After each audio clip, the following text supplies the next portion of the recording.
Well, thank you, Mr. Chairman, and Administrative Power, thank you for being here today. And let me say, before I launch into my in-depth criticisms, I fully appreciate the position you're in. You got one of the toughest jobs in the administration. There's never enough money for anything that we do, but this is really tough, and particularly when you're making choices that are life and death choices. We understand that, believe me, the criticisms I have here are meant to move us forward as opposed to backwards. So thank you for that. In theory, we're here today to discuss a budget for fiscal year 2025. Unfortunately, Congress only passed a budget for fiscal year 2024 19 days ago and are still debating a supplemental budget request that was submitted 8 months ago. Meanwhile, Putin's war machine has been hammering Ukraine for more than 2 years. Hamas has been holding innocent civilians hostage and using humanitarians as human shields for more than 6 months. A brutal civil war has been raging in Sudan for 10 months, pushing 25 million people to the brink of starvation. And these are just a few of the challenges USAID has been forced to confront. Obviously, there's many others. The chairman made reference to a number of those. The pressures on the international affairs budget have become too great, and our process is overwhelmed. We're at a point, really, where it's time to start making some difficult choices, ones we have to make, and to prioritize. I really feel, unfortunately, this budget does not do that.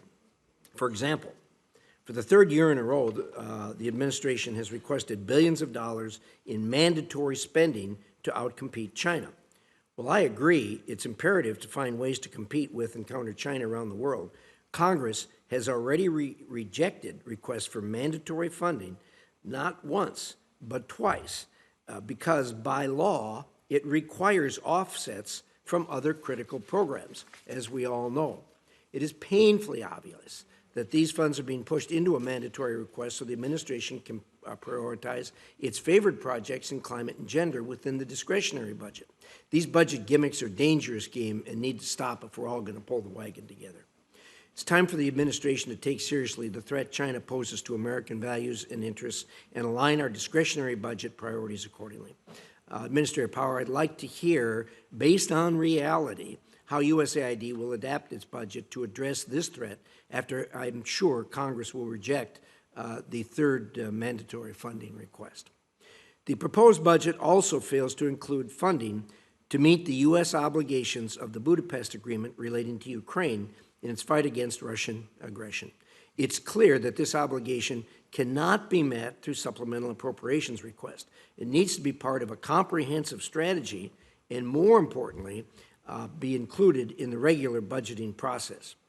On the situation in Gaza, it is clear UNRWA is a morally bankrupt institution beyond the point of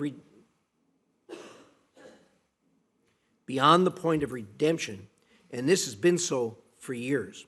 That's why Congress has prohibited funding for UNRWA in 2025 by law. It is essential USAID accelerate the scale up of trusted implementers without ties to terrorism to replace UNRWA in the West Bank and Gaza. We can't keep wasting time burying our heads in the sand, hoping UNRWA will magically change. It won't, it hasn't. You've got to move faster on getting hooked up with our trusted implementers in the region. Turning to Afghanistan, the Taliban have erased the rights of women and girls. It's imperative we keep educational opportunities open, including through distance learning models for vulnerable Afghan women and girls. I understand the American University of Afghanistan is prepared to scale up to meet the need and will be interested in your thoughts on this matter. In Syria, both state and USAID continue to pour funds into early recovery and stabilization activities, including in regime-held areas. There's a lot of us that are greatly opposed to this. This is unacceptable and is opening doors for some of our Gulf partners to embrace the regime, again, which we oppose.